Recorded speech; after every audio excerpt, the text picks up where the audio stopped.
Hi everyone, I'm iPommy. Welcome back to my channel.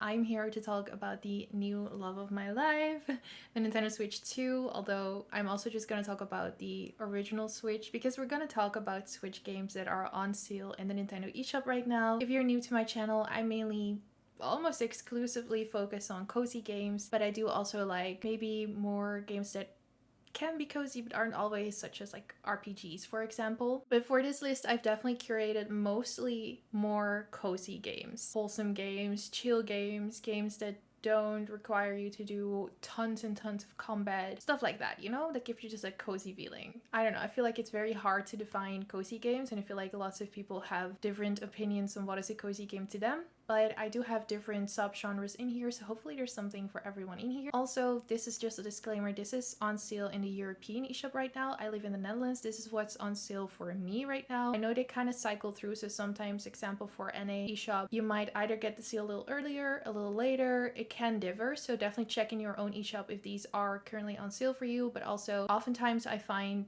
they will either go on sale a little later, and these games tend to go on sale a lot as well. So I would also highly recommend, if you're interested, to just put them on your wish list. Now, what I really like about the new Nintendo Switch 2 is that the eShop actually is, well, first of all, it actually works.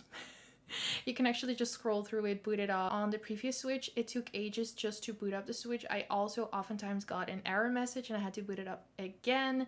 It just took so long for games to load in. It just was not very fun to scroll through. Now, this is also a bit more dangerous because now it's very easy to scroll through the eShop and buy more games. And another really neat thing that they've added is that your wish list actually, I don't know if I can screen record. Yeah, that's not going to show up. Okay, I'm going to try and see if I can sort of like screen record that for you, but it's actually showing you the amount of games on your wishlist that are on sale currently, and you can also filter your wishlist because I somehow have 150 games on my wishlist. Now, granted, some of these I have added because I want to make videos about them, so like I already own them, but I still want to be able to see if they're on sale so I can recommend them to you guys. Out of the 154 games on my wishlist right now, 51 are on sale. So that is a huge sale. Now, I'm not going to go through all 51 of them, so I'm curating it and making a selection of games that I've either already played, would recommend, or that I am highly interested in. This is definitely, you know, my opinion on it, but let's dive right into it. So the first game on my list is Roots of Pacha. This is a game that I've been eyeing for so long and people have been recommending to me, but I still have not picked up. This is a bit more of a traditional like farming sim game, so if that's not really your vibe, not entirely sure if you would like it. However, it does have a bit more of a unique twist to it. You are playing in like ancient times. You can kind of reinvent the wheel here and discover ideas on how to farm and just develop your society, so that is a really fun and unique twist to it. And of course, you're living in the ancient times, so you have to actually domesticate crops, befriend animals, and just help your village grow. I am really interested and I am probably gonna buy this because currently for me it is 40% off, which is a pretty good discount. Next up on my list is Gris. I'm not sure if I'm saying that right, but it's 80% off, so that is a steal, honestly. Personally, what mainly draws me to this game is the beautiful art style. I think it is so beautiful. I do believe this is a little bit of a sad game, so be aware. I always am a little bit scared of those. So Gris is a hopeful young girl lost in her own world, dealing with a painful experience in her life. Her journey through sorrow is manifested in her dress, which grants new abilities to better navigate her fated reality. As the story unfolds, Gris will grow emotionally and see her world in a different way, revealing new paths to explore using her new abilities. It is a serene and evocative experience, free of danger, frustration, or death. Players will explore a meticulously designed world brought to life with delicate art, detailed animation, and elegant original score. Have light puzzles, platforming sequences, and optional skill-based challenges. That way you can just kind of brighten her world up, and it has like overwhelmingly positive reviews on Steam as well, so I'm just very intrigued by this one. 80% off, a steal. Next up is a game I'm not entirely sure if I can recommend or not because I've never played this one. I can't really see reviews for it, so I would say be a little bit cautious and do some more research. It caught my attention, so I just wanted to share it. It's called Cat Rescue Story and it is 70% off.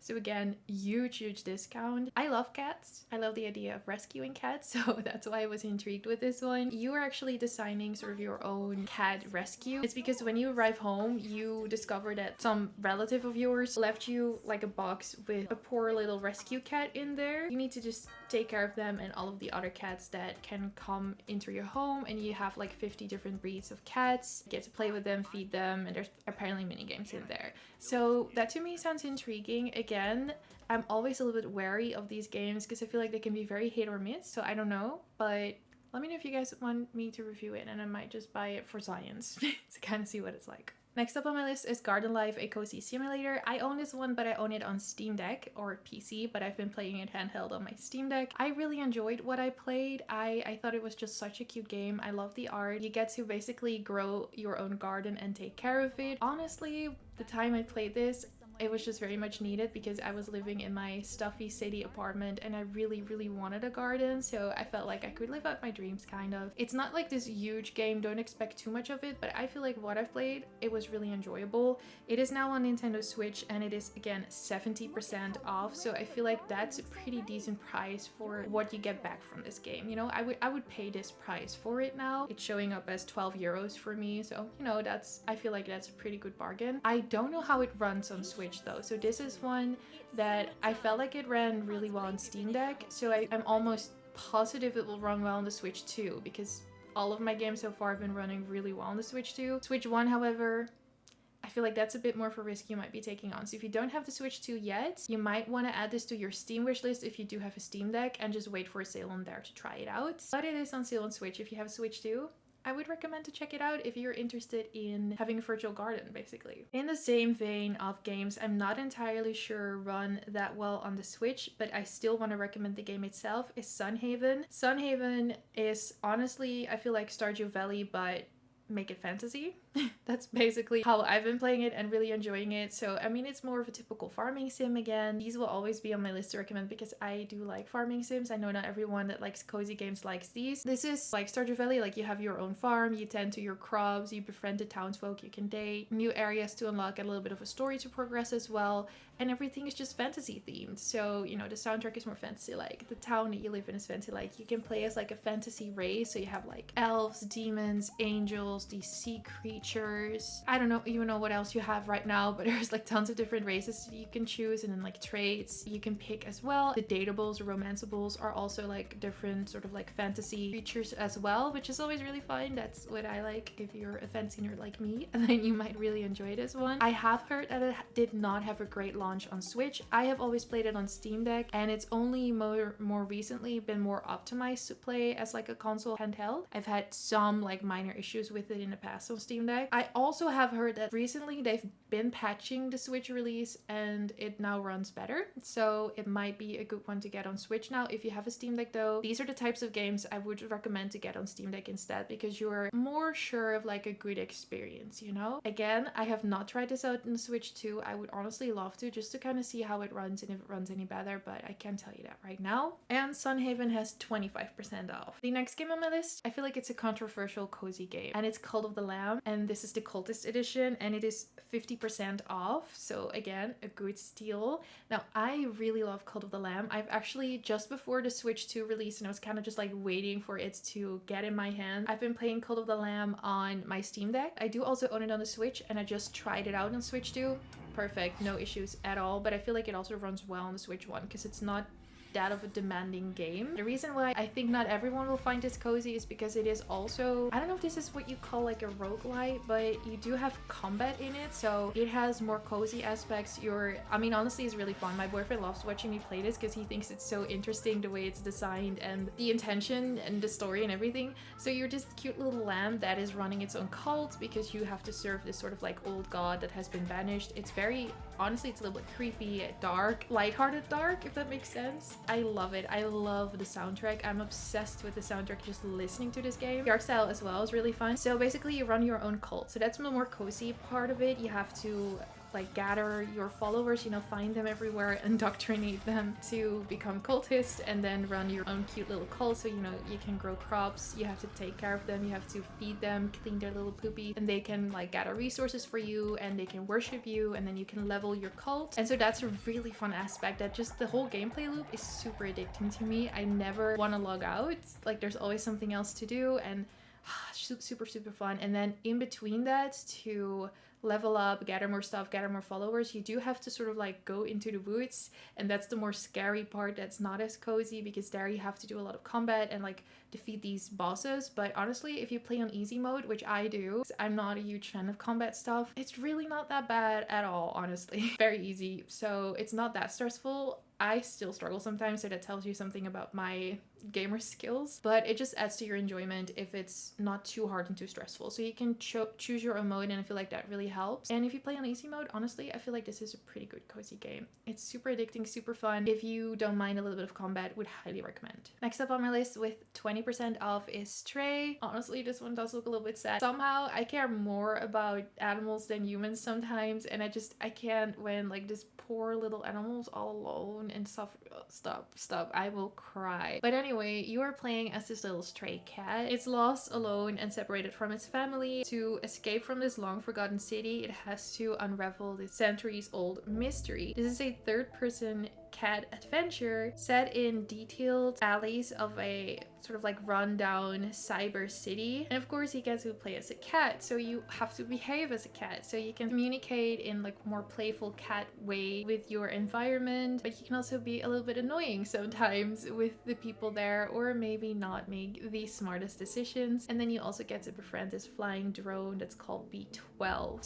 Super adorable, and it's currently 20% off. Again, I can't say how it runs on the Switch though. Like if you have Switch 2, you're pretty set, you're pretty safe. Probably most of these games will run fine if they're compatible with the Switch 2. Switch 1, a little bit more tricky. Next up, of course, I have to recommend Overcooked 2. This is another huge discount, 75% off. Not even 11 euros for me right now. I have recently been really enjoying this. At some point, I do believe I have played the demo or bought it or something, played it by myself, which is like fine, but I have been really enjoying this playing with my friends, honestly. So I would recommend this if you have someone to play with. I play with my friends online, so you don't have to like be in the same room with them, or you can use your like internet friends, your long distance friends as well. But that makes it really fun, chaotic. Do be careful though, if you're all very highly competitive and you want to keep your friendships, you maybe have to tread a little bit lightly. I am mainly here for the vibes and the fun, and then I do have some friends that are more like taking the lead, and I'm just like, tell me what to do and I'll try and do it, and just really enjoying myself. So this is such a chaotic cooking game. Work together to fulfill these orders, and of course you want to 3-star everything, which is kind of hard, and it gets progressively harder. You know, they make it really challenging for you, changing the platform. You have to really work together and communicate. So I would also recommend to play this if you have something like Discord, or maybe use the new like game chat function on the Switch too, something to communicate, because I can't imagine playing this without being able to have someone yelling at you what to do. But it's really fun. For you city builders lovers out there, I have Fabledom on this list. This is 45% off. Again, this is a game I do own on Steam and have also played on my Steam Deck, and it ran fine. I'm definitely sure it will also run really well on the Switch too. This is like city builder, but like cutesy aesthetic, and also sort of medieval queenly aesthetic. Is that a word? I don't know, like kingdom, you know, like a medieval kingdom. So the thing that Fabledom really prides itself on is that it's like a more accessible way to play like a city builder, so you don't have to get really into grindy nitty-gritty and like create an Excel spreadsheet and everything, and it's a bit more accessible to start playing. And I definitely also felt that way when I played Fabledom, and it has like a cute twist on it where it's also like more storybook based, so I feel like it reminds me a little bit, I don't know why, of like Shrek. Like it's a fun, lighthearted fairy tale take on a story and a game. Besides all of the regular city building mechanics, you can also utilize, I guess, romance. It actually plays a huge part who you'll have marry each other and sort of like build relationships with each other. That's a more unique aspect. Has Fabledom stand out from some other city builders as well, so I wanted to include this for the cozy gamers that really enjoy city builders. Also, you gotta be fast. Some of these are on sale for like 20 more days. Some of these are only on sale for like 1 more day. I would recommend not to wait too long if any of these games catch your interest. Next up, we have No Man's Sky, which is currently 60% off, and it also has a Nintendo Switch 2 edition, which is really cool. I remember playing No Man's Sky, I feel like back in the PlayStation PS4 era. I enjoyed it, but I know it was disappointing for a lot of people because the hype was really big and it felt like it didn't deliver on what it promised. This is one of those games where the devs have worked so hard. They did not abandon the game. They really turned it around to still make true on the promises that they made. Now it's a completely different game, honestly, and so many people love it, so I want to get it again. So I have put the Nintendo Switch 2 edition on my wishlist, and it says that it doesn't even cost any money, the Switch 2 edition. It also looks like it's the same price as the Switch 1 edition, which is pretty cool that they're not charging extra for like the Nintendo Switch 2 upgrade. It's now only 20 euros for me, and I feel like I really want to try it and test this out on Nintendo Switch 2. I feel like it's gonna run really well and look beautiful. But yeah, it's also on sale for the Switch 1 if you are interested in getting it. Be mindful, this looks like a game that will run a lot better on a Switch 2. Unfortunately, a lot of those are. I have yet to post an actual review of this thing, but I've been playing every single day since I had it. I'm obsessed and I love it, so a little spoiler alert. I'm mainly really impressed with how much better it runs games. It has really like redeemed the Switch. And last but not least on my list is Ashwood Valley. This went from 11 euros to only 3 euros right now, so that is a steal. I actually got a game key for this one. I have only played it a little bit. I just am currently playing a lot of like Rune Factory Mario Kart, so that's why this has been a little bit put on the back burner, but I will definitely be playing this more once those hyperfixations have kind of died down. Honestly, so far the aesthetic of this is really cute. The introduction felt a little bit clunky, so that's also why it didn't immediately grab my attention, but I feel like for this deal, I definitely still want to put this on this list to recommend to check out, because honestly, 3 euros. I mean, skip getting coffee. I don't know prices these days. This is cheaper than a coffee. I guess that's the right comparison. So you guys who play either as the brother or the sister, the one you choose will be a human. So for example, I chose a sister and then her brother turned into a cat, and so she has to find a way to get him back to being a human. So you're either gonna play Luna or Draco. They're like these two magical brothers and sisters who get spirited away and portaled to a different world. Now you have to work on restoring this cute little house that you live in. You have to befriend both the people that live there, but also the pets, you know, just discover the secrets of this valley to break the curse. It reminds me so far a little bit of a mix of Research Story and like Stardew Valley-ish. If you haven't played Research Story, you have to like research the town and befriend like all of the critters that walk around and research them. It's kind of the same, like you have to feed and pet them. There's like chickens, little rats, other critters that I haven't seen yet. The aesthetic is really cute. Would recommend to just check this one out. Can't say too much about it yet, but we'll definitely be playing it more. So that is it for my list. Honestly, there's even more games on sale. You might have noticed I have not gone through all 50 games that are currently even on sale on my wish list. Just a couple that I wanted to highlight today. I will make sure to highlight some more next time. Make sure to subscribe if you want to stay up to date with all of the cozy games, sales, and everything else. And also for a future video where I'll be sharing my thoughts on Nintendo Switch 2. Yeah, that's it for today's video. Thank you so much for watching, and I will see you in the next one. Bye bye.